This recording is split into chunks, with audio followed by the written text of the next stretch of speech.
नमस्कार दोस्तों। सत श्री अकाल। Good evening. सफा खैर। आप सभी अच्छे होंगे। हम पिछले हफ्ते से वीडियो नहीं बना पा रहे थे, इसका हमें खेद है, क्योंकि हम अत्यधिक व्यस्त थे और एनटीटी के अभ्यर्थियों के लिए किसी प्रकार का कोई हमारे पास में मिर्च और मसाला इस समय था नहीं। कई लोगों ने हमें बहुत से फोन किए, बहुत से मैसेज भी किए, लेकिन हम क्या करते जब हमारे पास में का वर्षा जब कृषि सुखाने, जब कुछ मसाला ही नहीं है तो आपके लिए, तो फिर आप लोगों को अननेसेसरी जो है तकलीफ देने से क्या फायदा। इसलिए हम जो है हमारे कुछ प्रकरण स्वयं के थे। पिछले वीक हम जोधपुर गए थे, कल फिर से परसों फिर से जोधपुर जा रहे हैं। कुछ इंपॉर्टेंट हमारे प्रकरण वहां पर लगे हुए हैं और दिल्ली भी एक दो प्रकरण हमारे लगे हुए थे और बाकी प्रकरण थे। अब एनटीटी के जो प्रिय अभ्यर्थी हैं उन लोगों ने हमें वीडियो बनाने के लिए जो है मजबूर किया।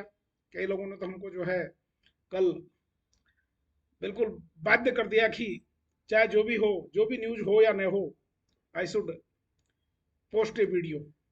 तो मित्रों, अभी मैंने, देखिए, मैं कम से कम आपके प्रकरण में माननीय उच्च न्यायालय में 5 बार तो जा चुका हूँ। 5 बार आपकी फाइल को मैं खंगाल चुका हूँ।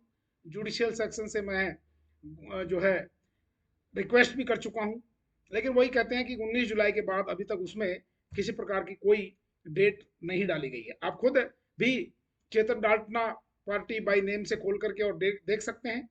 आपका प्रकरण में बेसिकली जो सिंगल बेंच का जो फैसला था, जो लास्ट ईयर आया था, जिसमें आप लोगों को नियुक्ति देने की अनुशंसा की गई थी, इसके खिलाफ हमने आपको बहुत पहले कहा था कि आप रिकॉल करिए, हमारे वीडियोज को रिकॉल करके देख लीजिएगा। आप 1 साल पहले की वीडियोज, हमने बहुत कहा था कि आप आ जाइए और हमारे पास में कंटेंट पिटिशन लगा दीजिए, but none of you turn up for that.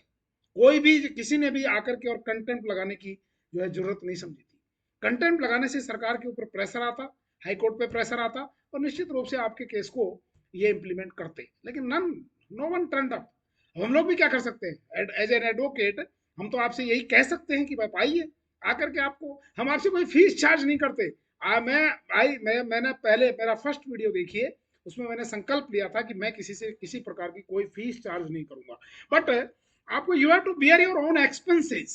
एक रिट में जो खर्चा होता है, जिसके सेट बनते हैं, जेरोक्स होती है, लीगल पेपर पे टाइप होते हैं, कोर्ट की फीस लगती है, वकालतनामे की फीस लगती है, that you have to at least bear. आप आइए और हम आपके केस में अभी भी रिट भी दायर कर सकते हैं। जिन्होंने रिट दायर नहीं कर रखी है, आप रिट भी दायर करवा सकते हैं, अभी भी रिट दायर हो सकती है, क्योंकि डीबी का जो फैसला आएगा that will be applicable for you. लेकिन ये नहीं कि आप कल रिट लगा दो और फिर कहो कि हम उनके साथ में हमको क्लब कर दीजिए। आपका केस क्लब नहीं होगा किसी भी कीमत पे। आपको केवल ये बचाव हो जाएगा, कल को सपोज करिए डीबी में ECC, NTT, PPTC, whatever it be, DPC, सबको नियुक्ति देने के लिए डायरेक्शन दे दिए जाते हैं। अब आप हाईकोर्ट के पास, हाईकोर्ट के फैसले को लेकर के आप राज्य सरकार के पास जाते हो। राज्य सरकार ये प्ली ले सकता है कल को कि भाई आपने तो कोई रिट दायर नहीं कर रखी है, तो हम आपको कैसे नियुक्ति दे दें। तो उस कंडीशन में जिन लोगों की सिंगल बेंच में रिट पेंडिंग पड़ी हुई है, उनकी भी, मेरे बहुत से प्रकरण लगे हुए हैं, जिसमें स्टार्टिंग जो है मेरी, जैसे एक बहुत इंपॉर्टेंट प्रकरण है जिसमें 4 4 कैंडिडेट हैं, किसी में 3 है, किसी में 5 कैंडिडेट हैं, उनके सिंगल बेंच के रिट एक दो में हमने डिफेक्ट दूर कर दिए हैं, एक दो में डिफेक्ट अभी दूर करने बाकी है। डिफेक्ट दूर हम इसलिए नहीं करते, डिफेक्ट दूर होते ही वो क्या होगा, वो जो है हाईकोर्ट में लग जाएगा, हाईकोर्ट में लग करके और वो डिस्पोज ऑफ कर देगा उसको, क्योंकि फैसला कहाँ से होना बाकी है, डीबी से, डिविजनल बेंच से। तो हम उस फैसले का इंतजार कर रहे हैं। डिविजनल बेंच का फेवर में फैसला आता है, आपके ऊपर लागू हो जाएगा। उस फैसले को सिंपली उन्हीं तथ्यों पे, उन्हीं मेरिट्स के ऊपर केवल हमको ये कहना है कि साहब मेरी डिग्री भी ईसीसी की है, या मेरी डिग्री भी पीपीटीसी की है, या मेरी डिग्री भी एनटीटी की है, या डीपीएससी की है। इन परिस्थितियों में डीबी का फैसला मेरे ऊपर लागू होता है। उसमें किसी प्रकार कोई नोटिस वोटिस जारी होने की फिर आवश्यकता नहीं होगी। सिंपली माननीय कोर्ट केवल तथ्यों को एक बार देखेगा, या हो सकता है अगली पार्टी को ये कह दे कि भाई आपको किसी प्रकार का कोई ऑब्जेक्शन है तो आप एक वीक में बता दीजिए, उसके बाद में उस फैसले को आपके ऊपर भी लागू हो जाएगा। That's all. तो तब तक आप जो सिंगल बेंच में जिन्होंने रिट लगा रखी है, कृपया जो है धैर्य बनाए रखें, डीबी के फैसले का इंतजार करें। That's all. डीबी में हम नहीं गए हैं, इसलिए हम उसमें बहुत ज्यादा हस्तक्षेप नहीं कर सकते हैं। डीबी में कौन गया है? राज्य सरकार गई है। इसलिए डीबी की डेट आएगी 19/7 के बाद में। आज नेट खोल के देख सकते हैं आप भी, हमने भी अभी नेट खोल के देखा। परसों हम हाईकोर्ट भी गए थे, अब हम हाईकोर्ट वापस जाएंगे कल परसों हम जोधपुर जा रहे हैं, 30 तारीख को हम जोधपुर रहेंगे, हो सकता है 31 को भी हम जोधपुर रहें, फर्स्ट को हम वापस आएंगे, और या फिर 31 को आ गए तो हम 31 को ही वापस हाई कोर्ट जाकर के और आपके प्रकरण की तहकीकात करेंगे, क्या मामला इसमें अब चल रहा है और डेट नेक्स्ट क्यों नहीं आ रही है।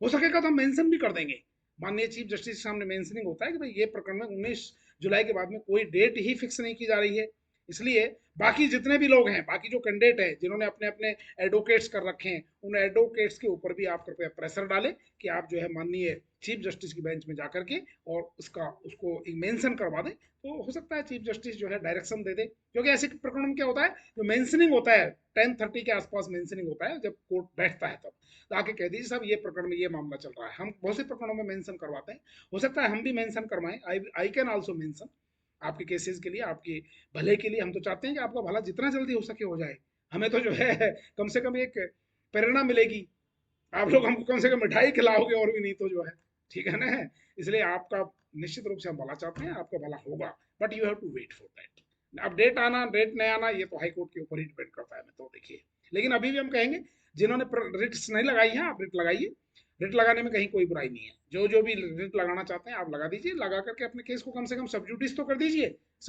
अगर आप एनसीटी वाली मान्यता के ऊपर खरे उतर रहे हैं तो। यदि किसी को प्रॉब्लम है किसी प्रकार की, यहाँ जयपुर आने में तकलीफ है, आप कोई प्रॉब्लम नहीं है, मेरा नंबर वही है 950292 उस पर व्हाट्सएप चालू है, अपने सारे डॉक्यूमेंट्स को आप स्कैन करके पीडीएफ बना के, ऐसे फोटो कॉपी खींचने से क्लियर नहीं आता है, आप उसका पीडीएफ बनाइए बिल्कुल प्रॉपर अच्छे सूरज की रोशनी में बैठ करके, और फिर आप उसको मेरे पास भेज दीजिएगा, मैं आपसे बात कर लूंगा, चेक कर लूंगा कि वेदर यू आर एलिजिबल और not, that help I can do. आपको यहाँ आने की भी आवश्यकता नहीं है, जब प्रकरण को लगाना होगा तब आपको सिग्नेचर करने के लिए एक बार आना पड़ेगा।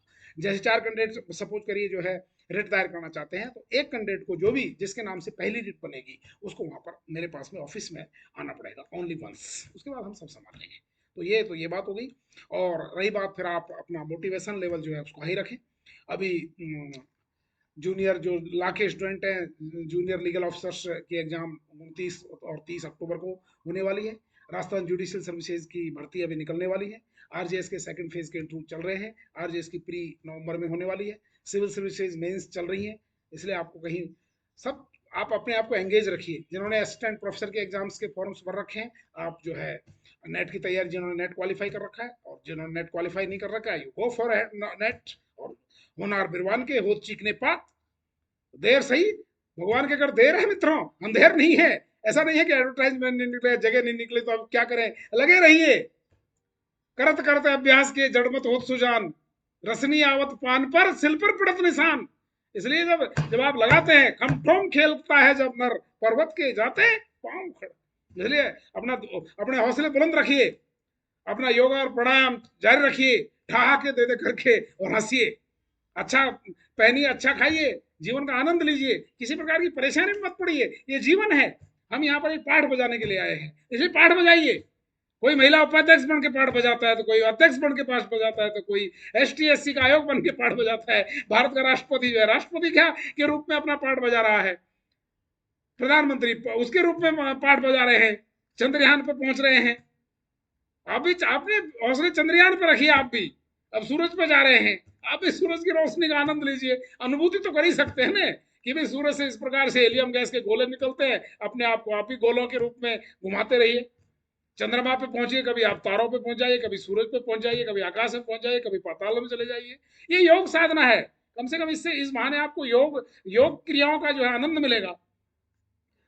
2 मिनट के लिए भी अगर आप ये आदि व्याधि इर्द गिर्द की चिंताओं से मुक्त हो जाते हैं, you will feel very much energetic, that is the life.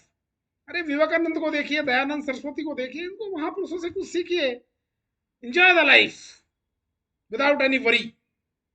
चिंता जो होती है ना, चिंता मित्रों, वो जो है आपको चिता भी नहीं खाती है, उतने उससे पहले आपको चिंता खा जाती है, चिता बाद में खाती है, चिंता जो है, इसलिए चिंता नहीं करनी है, चिंतन करना है, चिंतन आप करिए, निश्चित रूप से चिंतन करिए, और वो भी पॉजिटिव चिंतन करिए, नेगेटिव चिंतन कभी मत करिए, नेगेटिव विचारों को अपने ऊपर बिल्कुल हावी ना होने दें। अब आप कहते हो कि हावी तो हो जाते हो, अरे अपने आप से बात करिए, उनको दूर भगाइए, गुस्से में जैसे हम आदमी को अपने, जैसे अपने दरवाजे पे कोई ऐसे वैसे लोग आ जाते हैं, उनको अपन जो है गाली दे के डांट फटकार के भगाते हैं, ऐसे गंदे विचारों को, नेगेटिव थॉट्स को, डिप्रेशन के विचारों को आप गाली दे करके अपने मन मस्तिष्क से दूर करिए।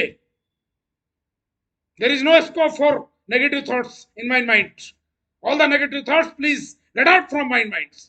That's all. इस तरह अपने आप से बातें करिए, अपने आप को धमकाइए, आपके नेगेटिव थॉट चले जाएंगे।